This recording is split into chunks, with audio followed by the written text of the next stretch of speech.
Merci à tous pour vos interventions. Déjà, Monsieur De Bourrousse, merci d'avoir rappelé effectivement le contexte national très inquiétant pour les dirigeants d'entreprise, l'enfer fiscal qu'ils vivent et le besoin de visibilité et de stabilité que peut justement apporter la région. Et on peut leur rendre hommage car il est bien courageux aujourd'hui d'entreprendre. Et du coup, il est d'autant plus important que la région soit un soutien puissant avec ce budget de résistance, comme vous l'avez dit. J'en profite pour vous remercier, ainsi que tous les élus, y compris de l'opposition, qui siègent dans les jurys d'attribution des aides économiques. C'est beaucoup de temps passé, mais c'est pour l'emploi dans nos territoires et la croissance dans nos territoires. Merci aussi à Monsieur Bedu pour effectivement ces mots sur ce signal de confiance adressé à nos entreprises et le choix stratégique que nous faisons de l'investissement. Pour répondre aux quelques remarques, et j'y répondrai dans les amendements pour la majorité présidentielle, sur la baisse réindustrialisation, alors je l'ai expliqué 20 fois, mais on a doté des fonds réindustrialisation et décarbonation très ambitieux l'année dernière. Du coup, on n'a pas à les redoter. Et en plus, l'enjeu, c'est d'aller lever des fonds privés, ce qu'on a très bien réussi à faire, et j'en dirai un mot tout à l'heure. Je suis complètement d'accord sur l'égalité homme-femme dans nos dispositifs.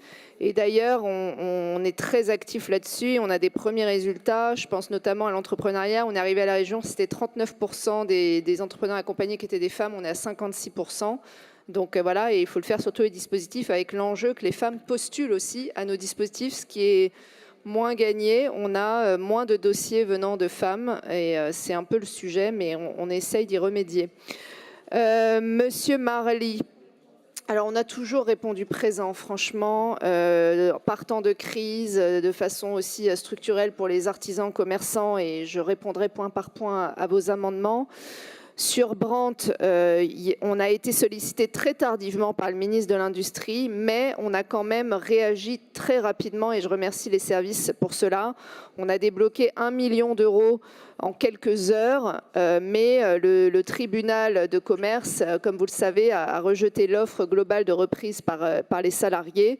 Et donc maintenant, on reste très mobilisé pour suivre le sort de ces 200 personnes, 200 salariés sur les sites à la fois de Rueil et de Saint-Ouen-l'Aumône, et aussi le devenir industriel de ces sites. Donc, comptez sur nous pour y être très attentive. Madame Mechtou, alors vraiment, il y a des choses, j'ai du mal à entendre. Autant il y a des choses, on n'est pas d'accord, très bien, mais quand vous tapez sur l'aéronautique, l'automobile, tout en nous expliquant, en parlant de défendre les travailleurs, mais il y a qui derrière ces entreprises? En fait, c'est des milliers d'emplois.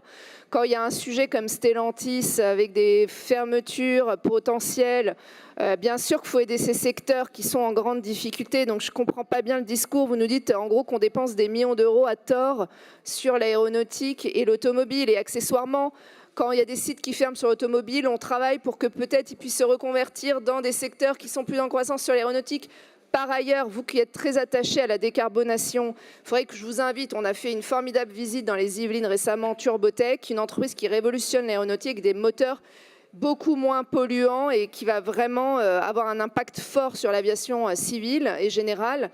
Et il y a de l'innovation là aussi, et c'est ça qu'on finance dans ces secteurs, c'est de l'innovation pour décarboner ce secteur. Donc c'est très très important, et c'est là où il y a les plus grosses poches de pollution qu'il faut agir le plus. Enfin, moi ça me paraît assez évident, et donc voilà, donc ne tapez pas sur ces grosses filières qui représentent des milliers d'emplois en Île-de-France, qui sont très importantes, c'est des milliers d'emplois, et au contraire, il faut vraiment les accompagner, il faut aussi les accompagner dans leur transition, bien sûr. Madame Lemeur, juste un mot, c'est que les entreprises, elles ne nous demandent pas toujours plus d'aide, mais toujours moins de normes et moins de charges. C'est surtout ça qu'elles veulent. Donc on a cependant été au rendez-vous de toutes les crises, de tous les besoins. Et je dois ajouter aussi que les chefs d'entreprise nous le disent, sont très sensibles également à notre bonne gestion de l'argent public. Et qu'il n'y ait pas un chèque tous les 4 matins qui n'aille pas vers un véritable besoin. Donc c'est aussi reconnu. Voilà, j'ai répondu sur mes points. Peut-être que mes collègues veulent compléter.